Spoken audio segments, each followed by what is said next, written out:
శ్రీ నారా చంద్రబాబు నాయుడు గారు, శ్రీ పవన్ కళ్యాణ్ గారు, వారి వ్రతం ఒకటే, ధర్మం బిది, వ్రతం బిది, సద్వివేకం బిది, ఆచారం బిది అని చెప్పినట్లుగా ఆదర్శనీయమైనటువంటి పథకామిగా వారు నడుస్తున్నటువంటి శుభవేళ మళ్ళీ మళ్ళీ ఈ రాష్ట్ర ప్రజలు వారికి కృతజ్ఞతలు చెప్తూ ఉంటారు.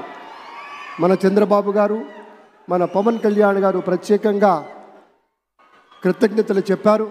అలాగే వేదికకి కుడివైపునున్నటువంటి ప్రముఖులు అందరి దగ్గరికి కూడా పేరు పేరున వెళ్ళి పలకరిస్తున్నటువంటి శుభవేళ పద్మభూషణ్ మన megastar Chiranjeevi, megastar power star, అటు మెగాస్టార్ ఇటు పవర్ స్టార్. ఇది అరుదైనటువంటి చిత్రం. అలాగే మన పెద్దలు బాలయ్య బాబు గారు,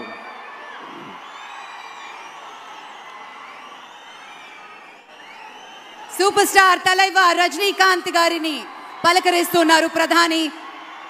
వారి దంపతుల్ని లేడీస్ అండ్ జెంటిల్మెన్ మనస్ఫూర్తిగా వారి శుభకామనలు అందుకుంటూ మన బాలయ్య బాబుతోటి కరచాలనం చేస్తూ ముందుకు వెళ్తూ ఉన్నారు. వేదిక మీద అందరినీ పేరున పలకరిస్తూ రజనీకాంత్ గారితో ప్రత్యేకంగా మాట్లాడుతూ ఉన్నారు.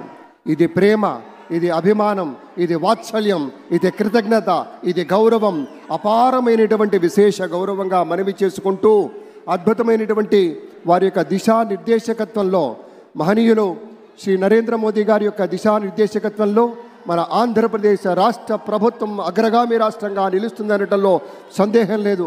అక్కడ అమిత్ షా గారు, ఇక్కడ మన వెంకయ్య నాయుడు గారు పెద్దలు వారిని పలకరిస్తూ ఉన్నారు. శ్రీ